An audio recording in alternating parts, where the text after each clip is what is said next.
O Marcelo Mendonça perguntou aqui: professor, existe um debate polêmico na internet sobre ter sido Paulo de Tarso e não Jesus o responsável por expandir o cristianismo para além de uma pequena seita entre judeus, ao defender a assimilação de gentios. Qual a sua opinião a respeito? Pela documentação histórica que a gente tem mais antiga do cristianismo, né, que são as cartas de Paulo, Paulo teve uma importância realmente muito forte, né, na expansão do cristianismo para além dos judeus. Isso aí eu acho que não é polêmico, né, porque Jesus, como um personagem histórico, né, Jesus em vida, humanamente caminhando por aí, fisicamente, segundo a narrativa dos evangelhos, não conversou com praticamente nenhum não-judeu. São cenas excepcionais de pregação para não-judeus.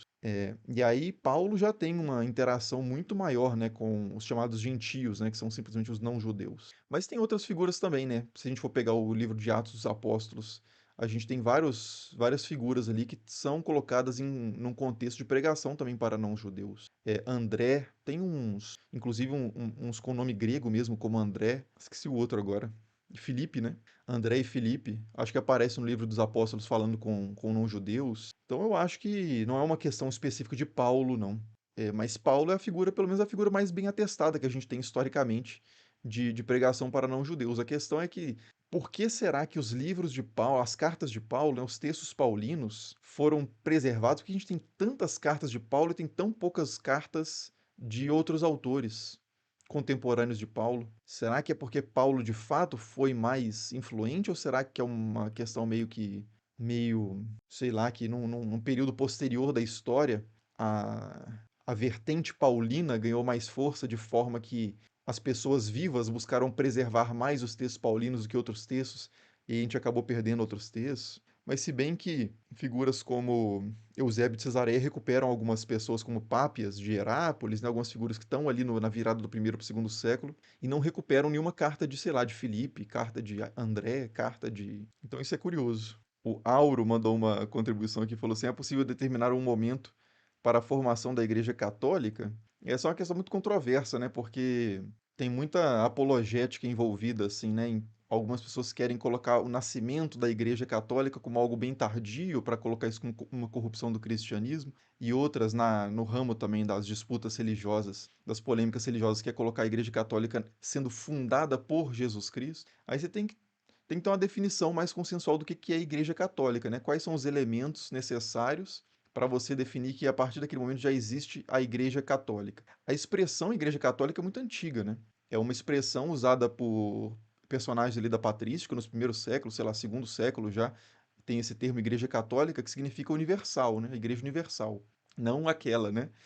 Que é mais recente, mas Igreja Universal fazendo uma oposição a igrejas particulares, que são as seitas, né, consideradas as seitas heréticas, aqueles que fizeram as escolhas, né, as haireses, por ideias equivocadas, né, contrárias às escrituras ou contrárias à sã doutrina, alguma coisa desse tipo. Então você tem essa ideia de uma igreja católica, tipo assim, a igreja de verdade mesmo, a igreja que é consensual, que tem concórdia, e você tem esses grupos fragmentados que estão se desviando da verdade. Então isso é muito antigo, né?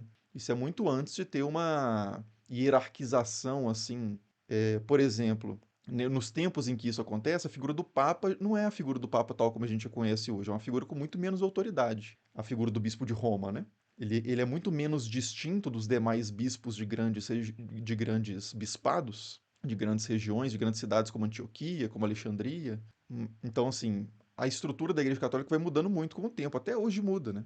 Então, o que que é exatamente a Igreja Católica? A primeira questão para responder essa pergunta, então, seria isso. A gente precisaria de uma definição. Aí, depois de definido, dependendo da definição que foi feita, aí dá para estabelecer mais ou menos uma data, né? Mateus Quaresma falou que quando e por que iniciou a teologia da Trindade? Isso desde os evangelhos está presente, né? A ideia de três figuras, pelo menos, não necessariamente que sejam o mesmo, mas a relação entre Jesus, o Pai e o Espírito Santo, ela é ambígua o suficiente no Evangelho para provocar uma reflexão posterior, né, de pessoas tentando resolver aquilo que é confuso. É inicialmente muito confuso, então você investe muito intelecto em resolver esse problema. E aí surgem várias soluções diferentes. Aí você tem uma tradição de pensar a Trindade que vem, sei lá, do segundo século, né, teologicamente, desde o segundo século. Autores como Justino Marte, como Irineu de Lyon, já começam a articular assim visões de trindade. E aí você tem concílios posteriores que vão dar preferência a certas soluções em detrimento de outras, como o Concílio de Nicéia e os concílios posteriores, ecumênicos. O Concílio de Nicéia inicialmente não toca muito no Espírito Santo, é mais a relação do pai com o filho, aí depois tem um concílio para definir a relação do Espírito Santo com o pai e o filho. E isso tem até precedentes pré-cristãos, né?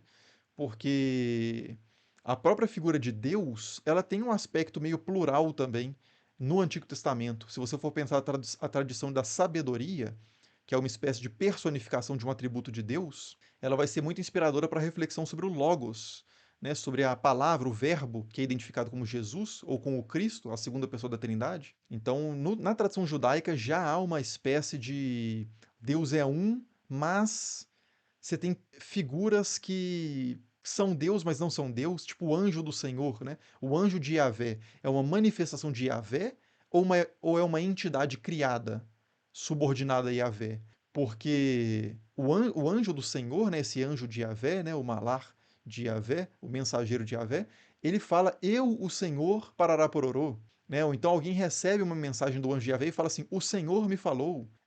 Aí pode ser indireto, né? Mas quando o anjo fala assim, eu, o Senhor, enfim, essa é uma figura muito enigmática no Antigo Testamento, né?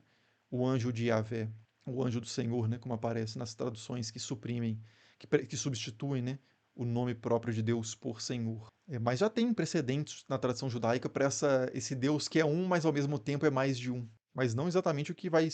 A doutrina da Trindade cristã, claro que ela é específica, né?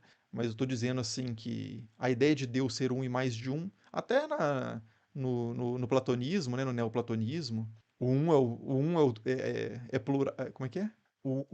A multiplicidade no um e o um na multiplicidade, né? Você tem essas ideias que flertam aqui e ali com desenvolvimentos teológicos sobre a Trindade. O Nicolas perguntou aqui, na sua opinião, o cristianismo em algum momento pode deixar de ser praticado e ser apenas estudado como uma mitologia? É difícil prever essas coisas, mas assim, no campo da possibilidade é uma possibilidade, né? Pode ser. Aconteceu com religiões que eram muito vivas antigamente, né? Então, o Egito hoje, praticamente, você tem pessoas que atualmente buscam resgatar as tradições egípcias, as tradições olímpicas, né, gregas. Não, eu estou falando de Olimpíadas, mas não a Olimpíada esportiva, eu estou falando dos deuses olímpicos, né? É, como é que chama mesmo o pessoal que cultua os deuses gregos? É dodeca. Tem a ver com os 12, né, do Olimpo. Dodecaísmo? Não, não é isso, né? Se alguém souber aí. Mas tem o quemetismo, né, que busca resgatar as tradições egípcias como religião, mas são fenômenos muito diferentes daquelas tradições antigas mesmo, né? Mas, dito tudo isso, que foi pouca coisa, então não é tudo isso, mas dito isso, essa questão de o cristianismo virar uma mitologia, é importante fazer a distinção também, que eu sempre faço aqui, mas é importante fazer frequentemente, porque as pessoas não são sempre as mesmas que estão assistindo. Mas mitologia e religião não são coisas que se contradizem, né? Tipo assim, religião é a coisa viva, mitologia é a coisa morta, né? Religião é o que é a coisa praticada, mitologia é aquilo que já não se pratica mais. Na verdade, mitologia é o conjunto das histórias importantes para uma comunidade religiosa, se você quiser, né? Então, por exemplo, os gregos, eles tinham a sua mitologia, mas a religião grega não é só a mitologia grega. E aí eu recomendo o vídeo que eu fiz lá sobre a religião grega além da mitologia, que eu acho que chama Como Funcionavam os Templos na Grécia Antiga, alguma coisa desse tipo. Então, a mitologia grega, os mitos, as histórias contadas na Grécia Antiga sobre os deuses, sobre os heróis, são parte do imaginário, das crenças, que fazem esse complexo muito maior que a religião dos gregos, que envolve sacrifícios, envolve levar um boi para o altar, cortar o pescoço dele, sangrar um boi no altar, ou então queimar um boi no altar para levantar a fumaça para os deuses. É, então tudo isso faz parte, né? A devoção particular, de, tipo assim, você vai entrar num navio e você vai antes num templo de Poseidon para deixar uma oferta lá, ou faz uma promessa, né, um voto, dizendo que se eu voltar com vida dessa viagem, eu trago aqui uma oferta para o Senhor, né, Poseidon. Então tudo isso faz parte da religião grega antiga. Da mesma forma, o cristianismo ele tem muitas coisas que vão para além das narrativas cristãs. Então você tem histórias sobre Jesus, tem as histórias das viagens de Paulo, você tem as histórias de milagres até posteriores ao Novo Testamento, como as histórias dos mártires, né?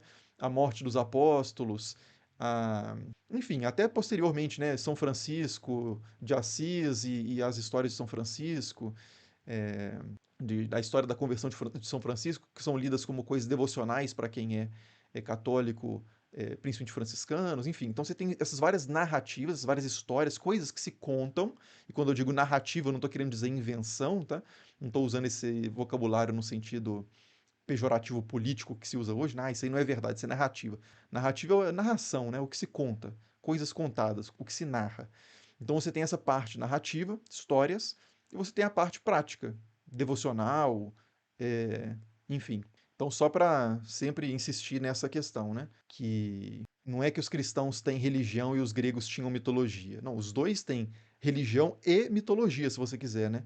Mitologia nesse sentido de histórias que são contadas e são fundantes para ou inspiradoras para aquela prática religiosa, independente de serem falsas ou verdadeiras, né? A palavra mito originalmente não tem nada a ver com falsidade, né? Tem a ver com histórias contadas, histórias tradicionais.